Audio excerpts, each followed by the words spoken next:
Never yell, "Help!" if you're actually in danger. That's not what fluent English speakers do. Today, you'll learn the real panic language native speakers use without thinking, the kind that could save your life or just make you sound completely fluent under pressure.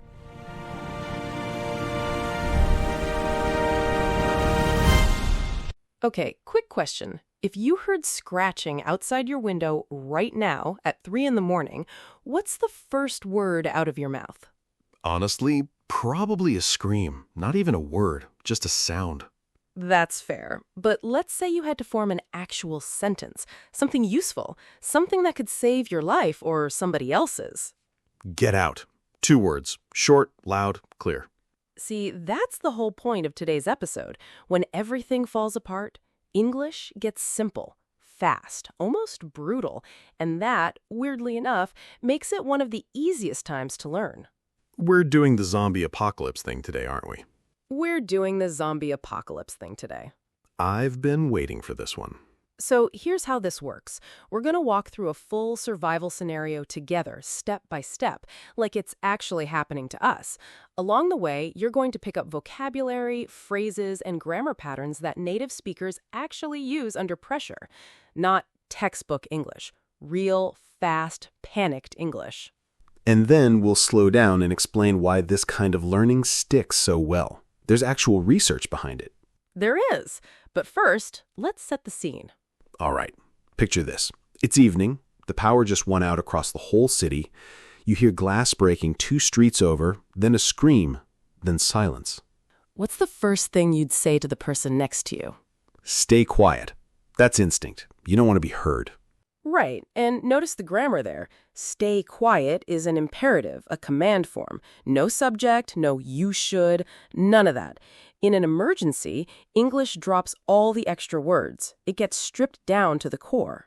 Compare that to how we'd normally phrase advice. You might want to consider staying quiet. Nobody says that while zombies are outside. Nobody says that ever, honestly, but especially not then. So, lesson 1, emergency English favors short imperatives. Run, hide, duck, move, wait, go. One word can be a full command. Let's keep going with the story. So the power's out, we heard the scream, and now you and I are in an apartment together deciding what to do. I'd say something like, barricade the door. That's a great survival word, barricade. It means to block an entrance with furniture or objects so nobody or nothing can get through. I'm already picturing us shoving a couch against a door. Exactly the image. And here's a phrase that goes with it. Push the couch against the door. Notice against. That preposition shows contact and pressure, one thing pressing into another. Prepositions matter a lot more than people think. In French, the preposition after certain verbs changes the whole meaning. I still mix those up constantly. Same with Spanish, actually. Pensar en versus pensar de. They're both about thinking, but they mean different things, depending on the preposition. So you're not alone there. Misery loves company. Speaking of misery, let's say the barricade works for now, but we're running low on supplies. What would you say to me? We need to ration the food. Ration, meaning to limit how much you use so it lasts longer. Good word. And it's a verb there, but it can also be a noun. We only have one ration left. Same word, different job in the sentence.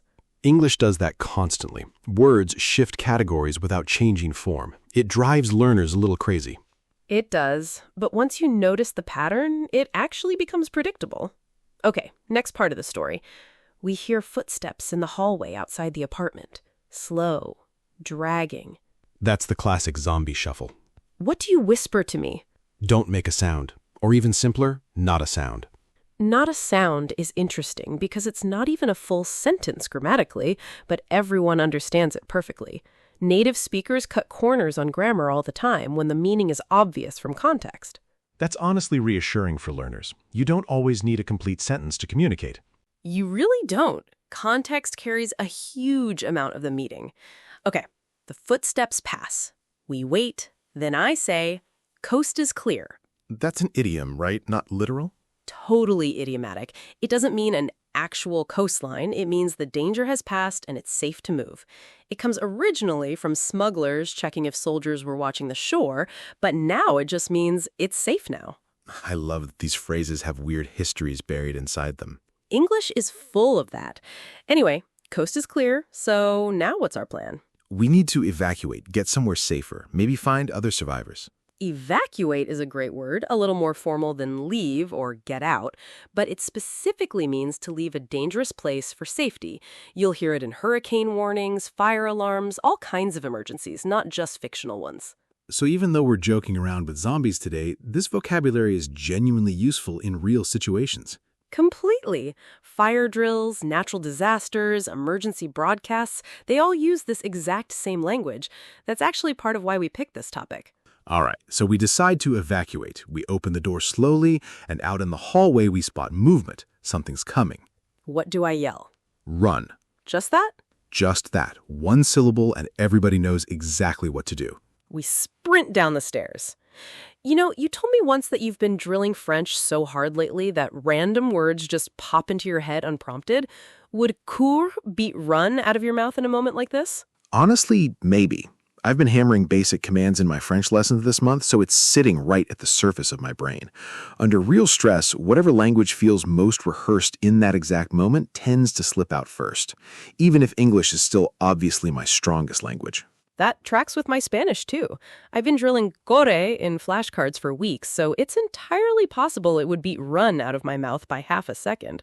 Doesn't mean my English gets weaker, it just means whatever's freshest and most repeated gets first access in a panic. Good to know.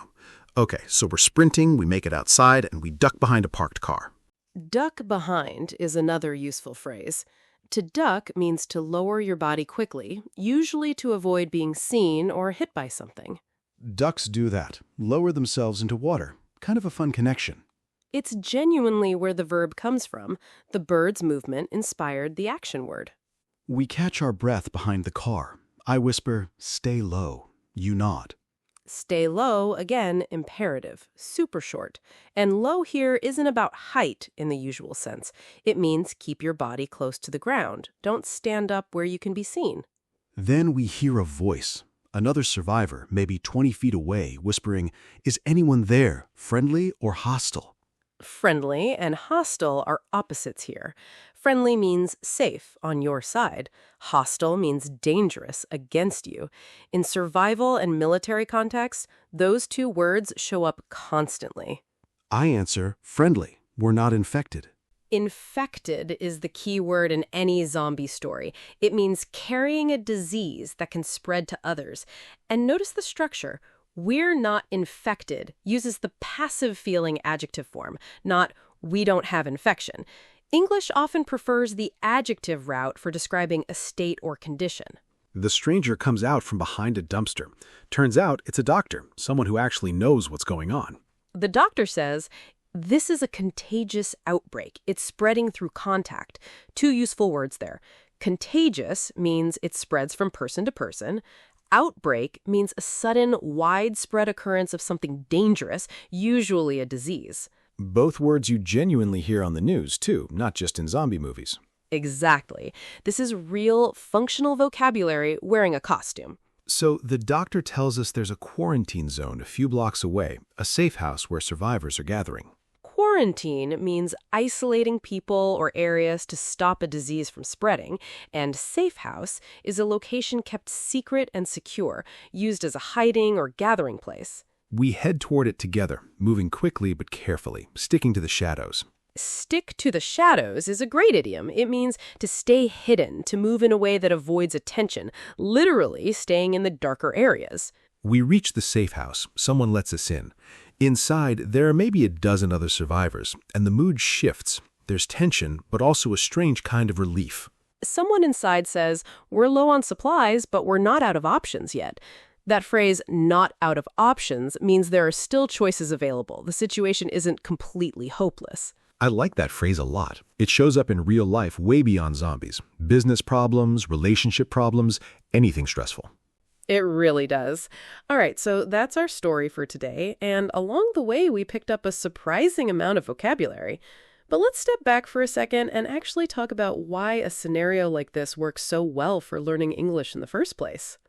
Right, because on the surface, it sounds like we're just playing pretend. It's more than pretend, though. There's a well-known idea in language acquisition research from Krashen called the input hypothesis. Krashen argued that we acquire language best when we receive input that's just slightly above our current level. Understandable, but still a bit challenging. He called this I+1. So, a story like ours works because you can follow the plot easily, which makes new words like barricade or contagious understandable from context, even if you've never heard them before. Exactly. The story does the heavy lifting. You're not memorizing a word list, you're watching the word do its job inside a situation you already understand emotionally. There's also something about stress and memory, right? I remember reading that emotional situations tend to stick in memory better than neutral ones. Yes, that comes from research in neuroscience, particularly work associated with James McGaugh, who studied how emotional arousal affects memory consolidation. The basic idea is that when something emotionally charged happens, your brain tags it as important, and that tagging helps you remember it more vividly and for longer. Which is probably why a word like evacuate, learned in the middle of a tense, exciting story, sticks better than the same word sitting quietly on a flashcard. That's the theory, and it lines up with what a lot of learners report anecdotally, too. Stories with tension create a kind of memory glue. There's also the idea of desirable difficulty, isn't there? I think that's Robert Bjork's research. Right. Bjork's work on desirable difficulties suggests that learning conditions which feel a little harder in the moment, requiring more mental effort, actually produce stronger, longer-lasting memory than conditions that feel easy and smooth. Following a fast-paced survival story where you have to infer meaning from context instead of being handed a definition is a good example of a desirable difficulty. So the fact that we didn't stop and define every single word immediately is actually helpful, not a flaw. Correct. Your brain works a little to figure out coast is clear means it's safe now, and that small effort of figuring it out makes the phrase stick harder than if I'd just given you a dictionary definition up front. There's also something about chunks, right? Phrases like coast is clear or stick to the shadows, we don't learn those word by word. That's connected to Michael Lewis's lexical approach, which argues that fluent speakers don't build every sentence from individual grammar rules. They store and retrieve large, prefabricated chunks of language. Coast is clear is stored as a single unit in a native speaker's brain, not assembled fresh each time from coast, is, and clear.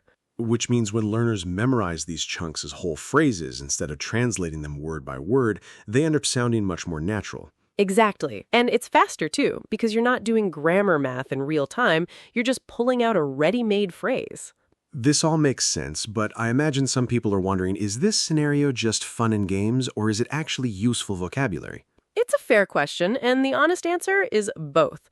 Words like evacuate, contagious, quarantine, outbreak, these are everyday news vocabulary. Words like barricade, ration, duck behind, stay low, these show up in real emergencies, safety instructions, action movies, even video games. This isn't obscure or wasted vocabulary. So even if you never meet an actual zombie, and hopefully you don't, this episode gave you tools for genuinely useful English. Right. Now let's give you something practical to walk away with. A small system you can use anytime you want to learn vocabulary this way, even outside of listening to us. We call this the danger zone method. 3 simple steps. Step 1, find or imagine a high-stakes scenario. It doesn't have to be zombies. It could be a job interview, a first date, getting lost in an airport, anything with real tension and stakes. Step 2, walk through that scenario slowly in your head or out loud and notice what short, urgent phrases would naturally come up. Don't look them up first. Guess, then check.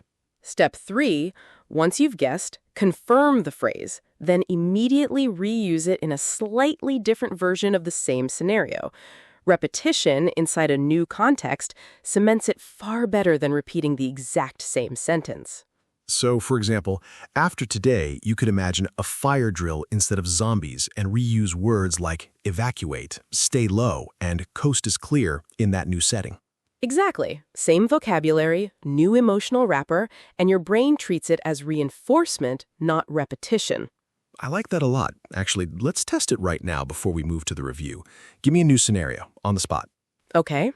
You're at an airport, your flight got canceled, it's midnight, and the whole terminal is suddenly evacuated because of a security alert. Go. All right. First thing I'd say to the people around me is stay calm, because panic spreads faster than the actual problem usually does. Good instinct. Stay calm is another one of those short imperatives, just like run or stay low. Same pattern, different situation. Then an announcement comes over the speakers, something like, please evacuate the terminal immediately and proceed to the nearest exit. There's evacuate again, reused, but in a totally different emotional wrapper this time. No zombies, just an airport, and the word fits perfectly. We'd all be moving toward the doors, and I might tell someone next to me, coast looks clear up ahead, just checking the path before we commit to it. See? That's exactly the danger zone method working in real time. Same core vocabulary, brand new scene, and it barely took any effort to reuse. It really didn't. It felt natural, not like I was digging through a list in my head. That's the goal. Once a phrase moves from memorized to reusable without thinking, that's when you know it's actually become part of your English, not just something you studied.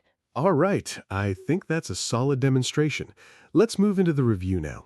I'll give the word, you give a quick one-line reminder of what it means. Sounds good. Barricade. To block a door or entrance using furniture or objects. Ration. To limit how much of something you use so it lasts longer. Can be a verb or a noun. Coast is the clear. An idiom meaning it's safe now. The danger has passed. Evacuate. To leave a dangerous area and move somewhere safe. Duck behind. To quickly lower your body to hide, usually behind an object. Stay low. To keep your body close to the ground so you're not seen. Friendly and hostile. Friendly means safe or on your side. Hostile means dangerous or against you. Infected. Carrying a disease that can be passed to others. Contagious. Able to spread from person to person. Outbreak. A sudden, widespread occurrence of something dangerous, usually a disease. Quarantine. To isolate people or an area to stop something from spreading. Safe house. A secret or secure location used as a hiding or gathering place. Stick to the shadows. An idiom meaning to stay hidden, avoiding attention. Not out of options. A phrase meaning there are still choices available. The situation isn't hopeless.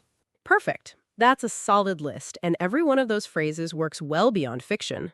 Try building your own tiny scenario this week using at least 3 of these words. Say it out loud, even if nobody's listening. Talking to yourself is a completely legitimate language learning strategy, by the way. It really is. All right, that's today's episode of Fluent English Podcast. We'll see you in the next one. Stay quiet, stay low, and stay fluent.